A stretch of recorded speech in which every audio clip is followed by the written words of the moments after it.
Hello, my name is Stephen Edwards and you join me here in the south of France where it's rather warm to cover everything you need to know for driving abroad. Now, I feel pretty qualified to give a little bit of advice here because I have just driven in this car, the new Skoda Kodiaq, more on that later, from Cheshire in the UK down to the south of France. So we will cover the things you need to think about before you set off, some things that you should bring with you for the journey, both stuff that's a requirement and stuff that's useful, and also we'll delve into a little bit of what makes a good car for this kind of journey, because maybe you've got some long journeys coming up, travel abroad in your vehicle is going to be more of a regular occurrence for you, and so you want to purchase a car that is going to be suitable for the job. We will cover all of that and more. Let's get cracking.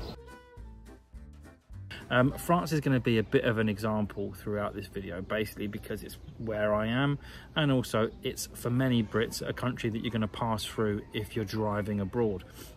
Whether you're off for winter skiing or summer sun, the chances are your ferry or the Channel Tunnel is what's going to bring you across to the continent. So France is a pretty good example for most people.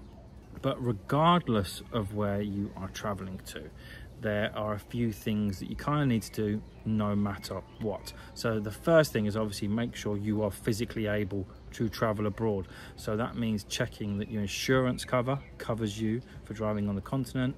Check your breakdown cover too. Also ensure that your vehicle has got a valid MOT and road tax. Make sure to travel with your driving license, your passport obviously, and copies of those relevant documents. It is always worth printing them off. Don't rely on being able to show a PDF or an app on your phone. If you can, download the documents so you're able to produce them if required. Obviously, it's also worth making sure you've got valid travel insurance and also the global health insurance card, and you can get that online before you travel. Obviously, once you're sure that you can actually drive abroad, the next step is to plan your route, and luckily there are quite a few really useful tools that you can find online for planning your journey. They'll obviously tell you how many miles you're going to drive. You can put in your vehicle details. It'll give you a rough estimate of fuel cost and also give you a bit of an indication towards toll fees, because yes, tolls are very much a thing when driving on continental motorways. It's worth checking the specific toll roads for the country you're traveling in, because how you pay for them can vary. In some countries, cash is fine. In others, it's card. And in some places, you have to prepay to travel on the motorway. So I'm thinking Portugal, Switzerland, for example, you need the vignette, which you stick in your window. You can purchase that as you enter Switzerland at the border from customs, or you can purchase an e-vignette in advance before you set off. Now, many European countries have cities with low emission zones, just like we do in the UK. It's slightly different in terms of how you pay for them. So for example, with France and Germany, you have to order a sticker in advance. You can do this online. It's only a couple of euros depending on the emission standards of your vehicle. It's best to do this a few weeks before you travel because it has to be posted across, in the case of France, the Critère sticker. But you can also, if it doesn't arrive in time, take a printed copy of your receipt as proof should you get pulled over by the police and asked to explain why you don't have an emission sticker. Well, you've got a kind of printed copy to say that you have ordered one. It's also worth planning your stops along the route before you set off, because not all service stations are created equal. For example, in central France, in parts of southern Italy, the services can really be not particularly great. You're talking the difference between a huge place with electric vehicle charging and restaurants and toilets to places that are literally a picnic area with a hole in the ground.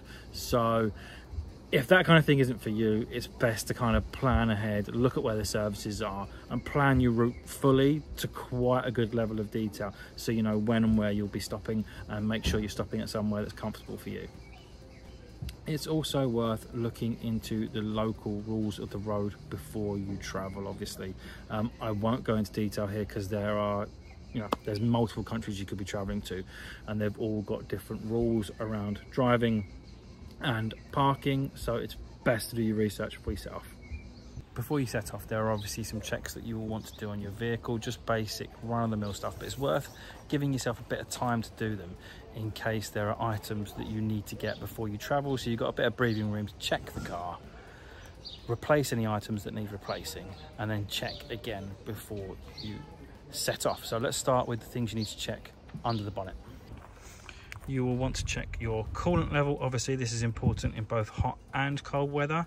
It's best to check your oil levels as well, and also your screen wash, because there will be a lot of bugs on the windscreen if driving in the summer.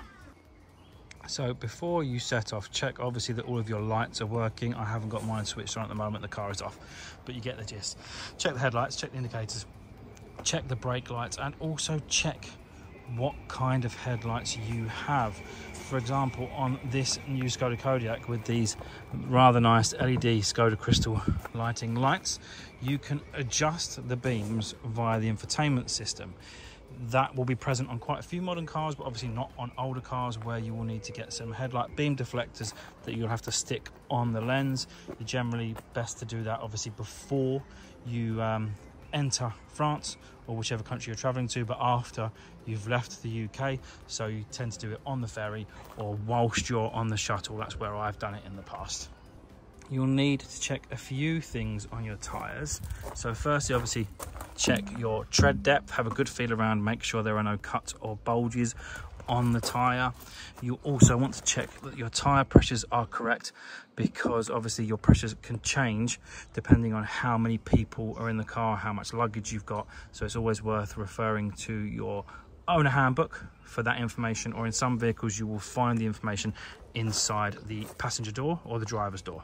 When I'm referring to having the right kind of tyres, I'm obviously referring to winter driving. In many European countries, they get more snow than we do in the UK, and they also get colder winter temperatures. So they have specific tyre requirements for driving during the winter months. In some places that's full winter tyres, in some places it could be snow chains, and in actually many countries nowadays you can get away with a good set of all-season tyres that are either M&S, which means mud and snow, or the 3-peak snowflake symbol rated. You can use those all-season tyres as winter tyres because of their capabilities in the snow, but it's worth checking before you travel what the local requirements are. Now, to drive on the continent, you will need either a GB number plate, which we don't have, and therefore we need a UK badge. This is just a magnetic badge that goes on easy enough. You can pick them up online, very cheap. In some countries, even if you have the GP number plate, such as in Spain, you will still need the UK badge as well. Let's pop the boot open. It's worth checking as well, whatever the situation is with regards to spare tyre. It may well be that you've got a spare tyre or a space saver tyre, so check the condition of those. Or it could be like myself, you've actually got an inflation kit and foam, so make sure you've got everything you need there. There are some things that are compulsory in many European countries, and I would suggest that they should really be compulsory in the UK, so you may as well just get hold of them, and that is high-vis jackets in case of emergency, first aid kit, and a warning triangle. So you really should have all of those in your car, in my opinion. Now, it's no longer compulsory to have a breathalyzer kit in France, but Skoda have very kindly provided me with one anyway. And another thing that's very useful to always have with you is spare bulbs and fuses.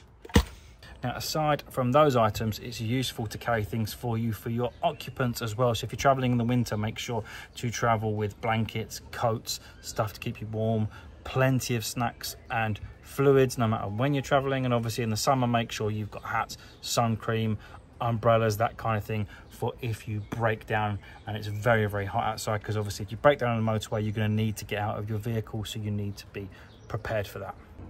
Now, one thing that is really, really handy about this Skoda, and like I say, you'll find on many modern cars, is the ability to adjust the headlights without having to put stickers on the front. I cannot tell you how much of a pain the stickers are, so I was very pleased to find this feature.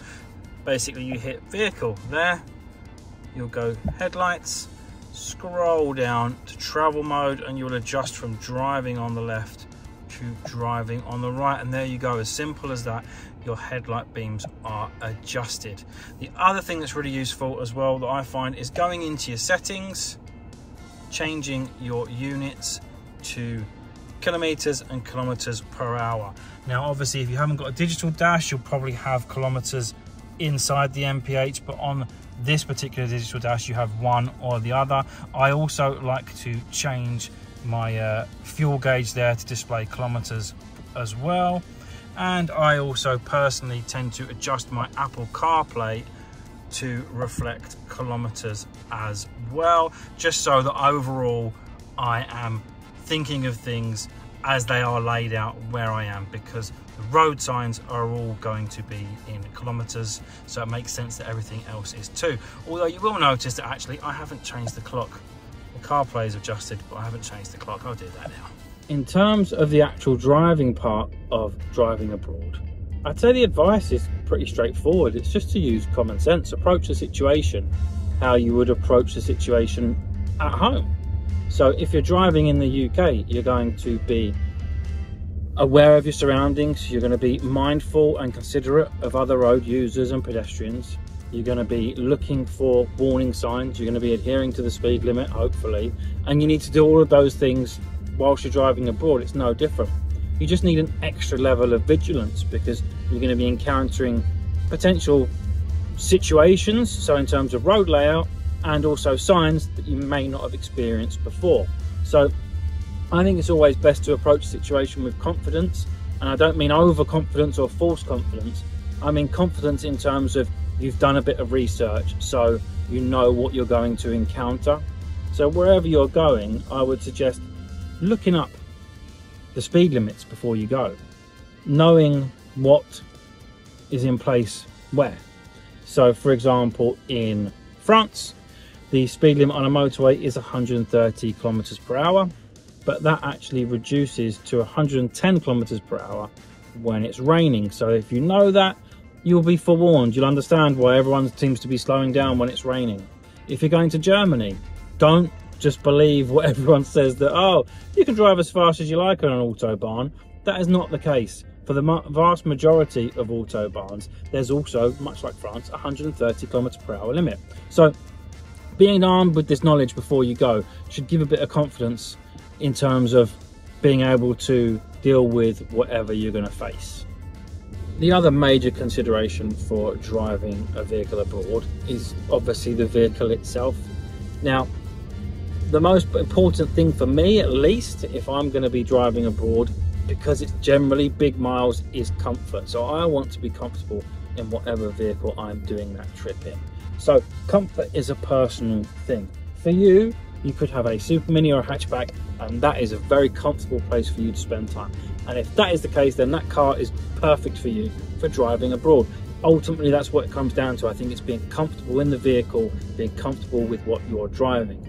Now, there are things that bring greater comfort. So I've done the journey in this Skoda Kodiaq, and I think the Skoda Kodiaq is a particularly good car for especially family trips abroad.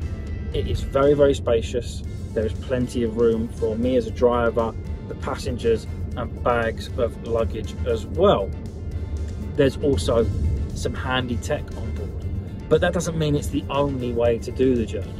I have seen plenty of little Peugeot 206s and Citroen Zaras loaded to the hilt with a roof box on top, plodding along the French motorways quite happily. So like I said, it's a personal choice. Pick whatever car is most comfortable for you. But if you are looking to change your car and you're thinking, right, what can I do to bring some extra comfort levels? Well, there are certainly things that I would suggest that I've found on this journey have really made it easier for me. So the first thing is adaptive cruise control. I'm a big fan of adaptive cruise control. I think when you're doing big miles, it really takes some of the strain out of the drive, and especially when you find you've been on a motorway for a couple of hours, maybe you hit some roadworks or you get a bit of traffic, and yeah, stick the adaptive cruise control on, let the car crawl through traffic. Don't worry about taking your foot on off the brake or on off the accelerator. It just makes it a lot easier. I think lane keep is really valuable as well, particularly when driving abroad, because it can be quite intrusive. So it really makes you think that when you are going to change lane, about indicating, making sure people know where you're going, and stopping that horrible vibration that you get through the steering wheel when you go to change lane. Another good thing is, personally, once again for me, I think a big screen like we've got in the Kodiaq is great. It makes maps nice and easy and clear to see. I personally like Apple CarPlay or Android Auto when I'm driving on long distances. I prefer Google Maps to native systems. If you are traveling with multiple passengers for long periods of time, you're going to want to make sure that everybody can charge their device and get online or watch a movie or play a game or whatever it is they do to pass the time. So I would say charging ports is a good one. And if you've only got a couple of charging ports, then obviously get yourself a little connector, a USB connector that you can plug in the 12-volt socket. Heated seats are great for ski trips, so if you're traveling in cold weather, heated seats are good. And obviously conversely in the summer, cooled seats are fantastic when doing long hours in the sunshine, in the heat. They're marvelous. Driving abroad for many of us entails lots of driving, lots of hours behind the wheel. So prioritize comfort over everything else. There's no good having all the bells and whistles and lots of places for people to charge their devices. If you're uncomfortable behind the wheel, you want to be comfortable so you can do that journey. And when you arrive, you're happy to be there. You're not flopping out of the car, unable to walk for the next 2 days.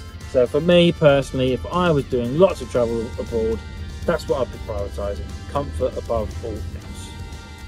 There you have it, everything you need to know for driving abroad.